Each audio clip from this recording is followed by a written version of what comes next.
지난 8월 제3차 국가인권정책 기본계획이 국무회의를 통과하면서 교계에서는 지속적으로 독소조항 삭제를 요구하는 시위를 벌이고 있습니다.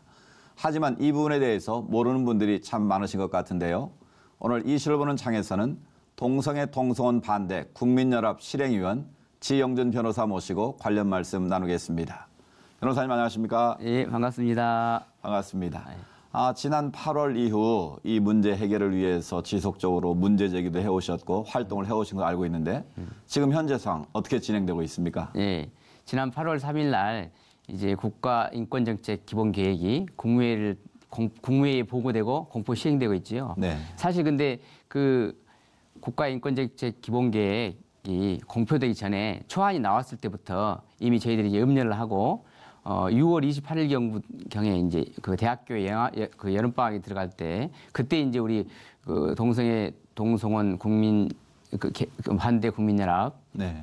기론평 운영위원장께서 과천에 가서 그 무더운 여름에 이제 텐트를 쳐놓고 1인 시위를 시작했죠. 예. 그 다음에 이제 7월 달에는 7월 12일 경에는 삭발도 됐습니다. 기론평 교수와 수도연세 요양병원에 있던 예만서 원장이 삭발을 하고 그 다음에 이제 7월 19일 일주일 뒤에는 여성분도 삭발을 했습니다. 김혜윤 건강한 가정을 위한 학부모연대에서 했는데 그때 이제 여성 대표님이 삭발할 때는 또 남자가 삭발할 때하고 또 많이 다르더라고요. 그때는 네. 많이 눈물을 흘리고 숙연해졌죠. 그리고 나서 또 8월 6일 날 국무회의에 보고되고 나서 8월 6일 날은 목사님들도 삭발했습니다. 8분이 네. 삭발했는데 그때 또 여성 목사님도 2분이나 있었어요. 예. 그리고 나서 이제 일주일 뒤에는 청와대 앞에서 혈서를 썼습니다. 40분의 목사님들이 혈서를 쓰고 그렇게 해가지고 이제 전국에 혈서 쓰는 운동을 하다가 이제 또 국가인권정책 비상대책위원회 국인비라는 단체를 만들어가지고 이제 사회운동뿐만 아니라 교계가 연합해야 되겠다 이렇게 지금 운동을 펼치고 있습니다. 네. 그러니까 많은 분들이 삭발을 하고 혈서를 쓸 만큼 중요한 문제인데 사실은 안타깝게도 많은 분들이 국가인권 기본계획이 뭔지를 잘 모르시는 것 같아요.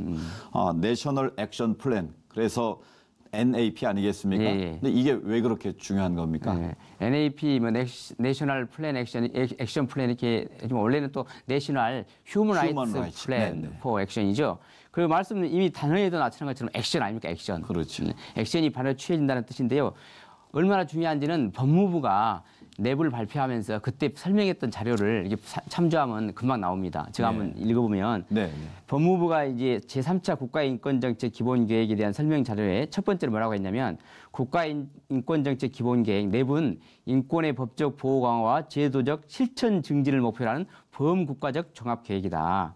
두 번째로 내부는 우리나라 인권 정책의 청사진으로서 인권 보호 수준을 높이고 인권에 대한 사회적 이해의 폭을 넓히는 것을 목표로 수립하고 있다. 네. 세 번째는 내부는 경제, 환경, 국토교통 등의 영역에서처럼 5년 또는 일정 기간 단위로 수립되는 다른 정책 기본 정책과 비슷한데 정례 이제 경제개발 5개년 계획과 유사하다 이렇게 설명하고 있습니다. 네. 근데 이렇게 보는 것처럼 법무부가 국가의 인권 정책을 수립하는 목적 자체가 경제개발 5개년 계획하는 것처럼 단계적으로 이렇게 이행을 해가는 것인데 우리나라 인권정책 종합계획이라는 거죠. 네. 청사진이고 또 여기서 나온 것처럼 제도를 시행하겠다는 것이죠. 그러니까 반드시 이것은 우리가 국정과제로서 시행하는 종합계획이다. 이렇기 때문에 중요한 것이죠.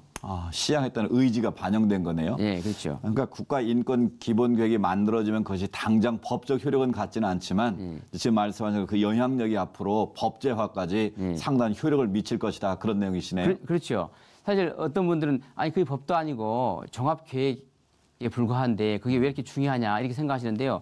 방금 나타나신 것처럼 법무부도 우리는 이것을 법무부가 단독으로 만든 것이 아니다. 네. 보시면 다른 부처로부터 인권과제를 다 제출받아서 우리가 모든 관계부처 협의 조정을 거쳐가지고 총괄적으로 조정하는 업무를 수행하는데 다른 부처까지 다 받아가지고 만든 것이다. 이렇게 하고 있거든요. 그렇기 때문에 이 정책은 단순하게 법무부의 어떤 주관에서 만드는 그런 종합계획이 아니고 모든 부처가 다 총괄해서 내놓은 국정과제입니다. 그리고 국정과제이고 또 자기들도 이렇게 설명하지만 국정과제 세부 과제다.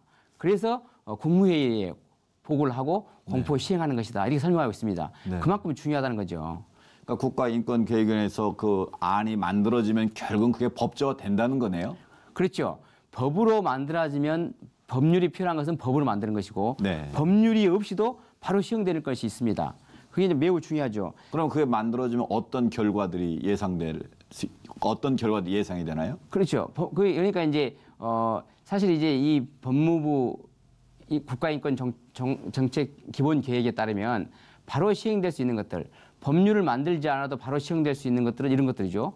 교육을 시킨다든지. 네. 그래서 이제 그 교육 중에 어떤 게 나오냐면 성평등 교육을 시킨다는 겁니다. 예. 성평등 교육을 시킨다는 것은 그럼 법률이 필요가 없죠. 교육시키는데 특히 공무원들 그 중앙연수원에서 교육시킬 때 의무적으로 그 내용을 시킨다는 것이고 또 학교에서 교육시킨다.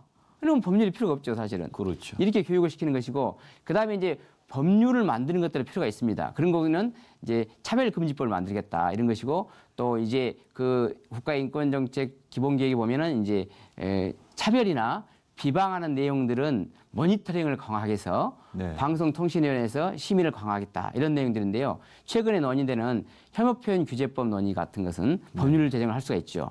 그래서 지금 계속해서 운동단체들이 차별금지법을 만듭시다. 혐오표현 규제법을 만듭시다 하는 것은 다 국가 인권정책 기본계획에 반영됐던 것들이 실현되고 있다 이렇게 보시면 되겠습니다. 네. 최근에 경남 학생 인권조례가 문제가 됐던데요. 학생 인권조례 문제가 각 지방에서 크게 대두되고 있는데 어떤 문제가 있는 겁니까? 사실 현재 이제 학생 인권조례는 경기도, 서울, 광주, 전라북도 이렇게 네 군데만 시행되고 있었습니다. 네. 특히 이제 경남 학생 인권조례가 참 제가 볼 때는 내용적으로 문제입니다.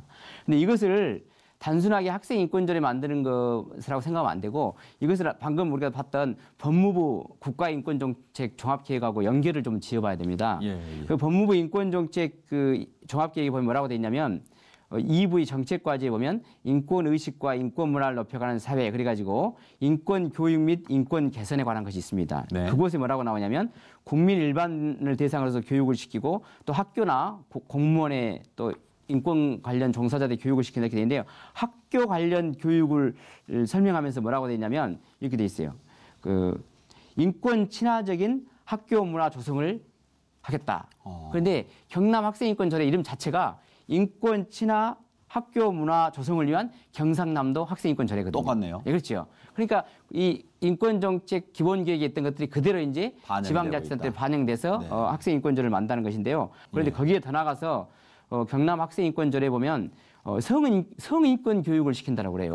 그래서 저희가 이제 성인권이 도대체 뭐냐 좀 궁금하지 않습니까? 그런데 17조 1항을 보니까 학교는 학생의 성인권 교육을 정기적으로 실시해야 하며 교육 과정에 성평등의 가치를 적용해야 한다. 그리고 2항에 뭐라고 나오냐면 교직원은 성폭력 피해나 성관계 경험이 있는 학생에 대하여 편견을 가져서는 아니 된다. 이렇게 되어 있거든요. 사실 우리가 지금 계속 이 학교에서 임신 출산이라 이런 게 지금 차별금지 사유로 들어가 있고 성정체성, 성적 지향 이런 내용이 들어가기 때문에 학생들에 대해서는 그 인권교육, 성교육에 대해서 되게 우려를 표하고 있는데 이렇게 이제 인권적인 내용에다가 성관계 경험인 학생들에서 편견을 가져서는 아니 된다는 걸 다 그 규정에 넣어놓고 또 성평등의 가치를 계속 실현해서 교육을 시켜야 된다 이런 내용은 우리 학부모들 입장에서는 아주 쉽지 않은 그렇죠. 문제네요. 우려가 엄청 많지요. 그렇습니다. 그래서 경남 학생 인권조례가 만들어지면 이제 네 곳 이외에 나머지 한 두세 곳이 남아있지 않습니까? 이것도 경남 학생 인권조례를 모델을 삼아가지고 그대로 시행될 것이다. 저들은 그렇게 우려하고 있습니다. 네. 지금 변호사님 말씀 듣고 보니까 정말 심각한 상황들이 앞으로 벌어질 것 같은데요.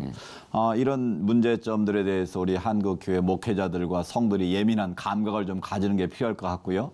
또 일선에서 일하시면서 제일 중요한 게 연대의 필요성일 것 같은데 어떻습니까? 그렇죠. 사실 이제 우리가 이제 아는 게 중요하지 않습니까? 우리가 말씀도 우리 예수님께서도 모르는 게 죄다. 성경 말씀 알아야 우리가 신앙도 할 수 있는 것처럼 사실은 이런 운동도 공부를 좀 해야 됩니다. 네. 그래서 이제 우리 C채널에서 이렇게 계속 방송을 하고 하는 것은 되게 고무적이고 하는데요. 그런데 정말로 아까 말씀한 것처럼 이 NAP가 어떻게 교회에 대해서 이렇게 교회에 대한 침투거든요. 그렇습니다. 지금 최근에 이제 가짜 뉴스 이런 말이 많이 나옵니다. 그렇죠. 가짜 뉴스. 네. 그러면서 기독교와 뭐 있죠. S대와 그 기독교 보수단체가 만나서 가짜뉴스 공장이 됐다. 그런데 결국은 교회를 공격하러 들어온 것입니다. 네. 남자와 여자를 또 이렇게 차별을 금지하는 것은 정말로 성경적으로 남자 여자를 창조했던 성경적 원리를 또 이렇게 공격에 들어오는 것이죠. 그리고 우리가 지금 계속 출산율 격정 때문에 난민에 대해서 우리가 걱정을 하지 않습니까? 그랬더니 네. 기독교가 이슬람 포비하다. 이슬람 혐오단체라 하면서 교회를 완전 혐오단체로 만들어가고 있습니다. 그런 걸 우리가 잘 봐야 되거든요.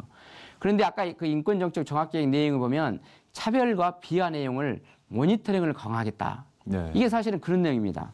그러니까 검열 같은 거네, 일종의. 그렇죠. 네. 그러면서 그런 내용들이 다 교회에다가 이제 가짜뉴스 공장이다. 뭐 이렇게 하면서 이제 기독교에다가 덫을 씌우는 그런 거기 때문에 우리 교회가 그런 부분에 대해서 예민하게 반응을 해야 한다. 저는 그렇게 생각하고 있습니다. 네. 그러니까 변호사님 말씀 듣고 보니까 일이 그냥 금방 끝날 일도 아니고 간단히 해결할 일도 아닌 것 같은데요. 하여튼 우리 모두가 이 국가인권조례에 대해서 관심을 가지고 좀 더 지켜보면서 또 이 문제 해결 기도해야 될 것 같습니다. 예, 오늘 말씀 감사합니다. 예, 감사합니다.